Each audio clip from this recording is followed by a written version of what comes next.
Et yo Nakama, c'est Alexandre, j'espère que vous allez bien les gars. Si jamais vous faites chier chez vous en cette période de confinement total qui est forcément pas très drôle pour tout le monde, sachez que entre mes vidéos et les 5 animés que je vais vous donner à voir, vous allez pas vous faire chier. On est d'accord aussi les amis que cette période de confinement c'est aussi un moment pour prendre du temps pour se reposer, pour mettre en place ses projets perso, pour aussi se cultiver, ce que vous allez faire notamment avec cette vidéo. Alors, vous savez les amis, il existe des centaines voire des milliers d'animés, j'en ai simplement sélectionné 5 même si vous les connaissez pour la plupart. Je voulais simplement vous donner envie de les redécouvrir ou de les découvrir et vous pourrez compléter la liste en commentaire. Et pour commencer la vidéo, on va parler ensemble de Détective Conan qui fait partie de mes mangas préférés. Avec plus de 97 volumes et quasiment 1000 épisodes et plus de 20 OAV au compteur, autant vous dire que votre confinement sera bien occupé. On y suit l'histoire de Shinichi Kudo, un jeune détective lycéen qui va tomber au mauvais endroit au mauvais moment et redevenir un petit garçon sous le nom de Conan. Il va devoir enquêter sur les fameux hommes en noir pour retrouver son apparence et les arrêter. On a ici une œuvre experte en résolution d'enquête complexe avec beaucoup de rebondissements et de réflexion. On se prend très vite au jeu de l'enquête et on aime participer nous aussi pour trouver le coupable avant Shinichi. Il y a beaucoup de personnages très attachants, une histoire assez complexe et on adore aussi le développement de certaines relations comme celle de Ran et Shinichi. Autre gros point fort, c'est aussi la capacité du manga et de l'anime à nous apprendre beaucoup de choses sur la culture japonaise et d'autres éléments du quotidien. Si vous aimez les séries policières, sachez que ici vous avez la plus grande référence du genre et pas mal de boulot devant vous. On enchaîne avec un manga et un anime de sport que seuls les vrais fans du genre connaissent.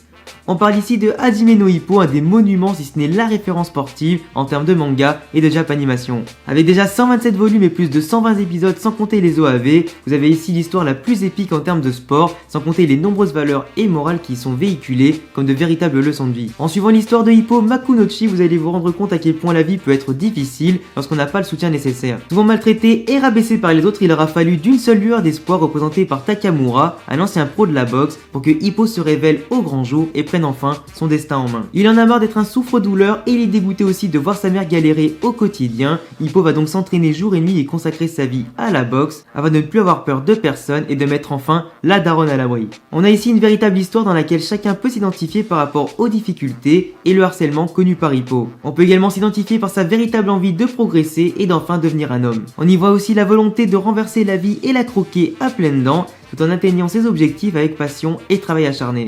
Hajime no Ippo représente tout ce qu'un sportif devrait normalement représenter et ce n'est pas pour rien qu'il inspire chaque jour de nouvelles histoires ou de jeunes sportifs qui souhaitent se dépasser et réaliser leurs rêves. Comment passer un bon confinement si on ne connaît pas One Piece ? Même si vous connaissez tous One Piece, au moins de noms et quelques informations à son sujet, j'avais envie d'en parler rapidement pour vous donner envie de franchir le pas. Même si on est en 2020 et que One Piece a plus de 95 tomes et 900 épisodes à son actif, il faut dire qu'il s'agira là du voyage de votre vie.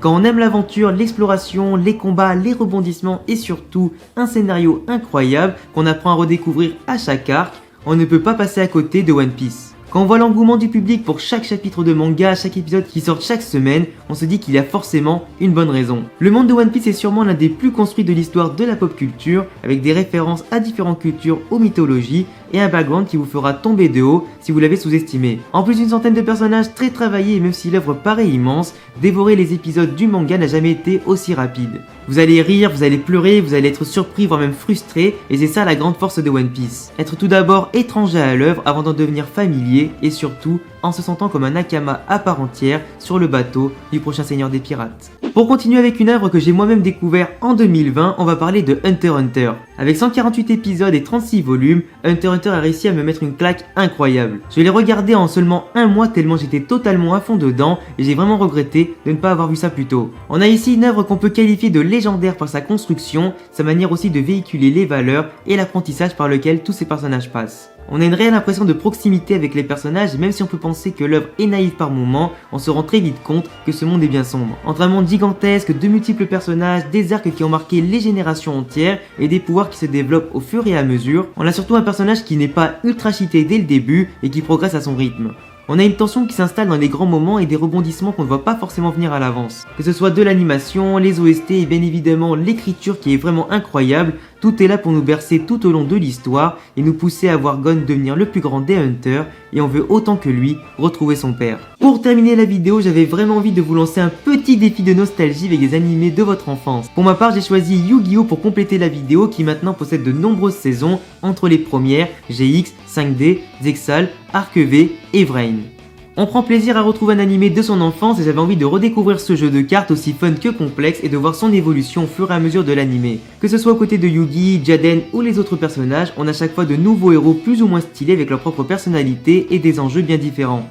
Même si pour moi les premières saisons et GX resteront quand même à jamais les meilleures saisons et aussi la meilleure période du jeu sans les nouvelles règles un peu abusées, on apprécie quand même les différentes suites et la manière dont le jeu nous rend accro. On se met à imaginer nos decks, nos tactiques, nos meilleurs coups et ça nous pousse aussi à jouer aux différents jeux de la licence ou limite à racheter des cartes pour le fun. Ça nous rappelle aussi beaucoup de souvenirs de notre enfance quand on sortait dehors pour jouer avec nos amis et c'est rare de voir un animé de notre enfance qui a aussi bien vieilli et se regarde toujours aussi bien avec des histoires et des duels dont on ne se lasse pas du tout.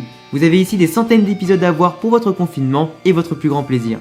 Et voilà les gars, c'est tout pour cette vidéo des 5 animés que je voulais vous donner à voir pendant le confinement. Si vous les avez déjà tous vus, bah écoutez, complétez ma liste en commentaire pour aider les autres Nakama qui les avaient aussi déjà vus. Si tu les avais pas vus, bah écoute, dis-le moi en commentaire, complète aussi la liste et laisse-moi un gros pouce bleu. Je te laisse aussi t'abonner et cocher la cloche si tu aimes mes vidéos sur les mangas, les animés, les jeux vidéo, Pokémon et bien plus encore. T'as mon Instagram et mon Twitter en description. A bientôt les gars pour une prochaine vidéo, ciao.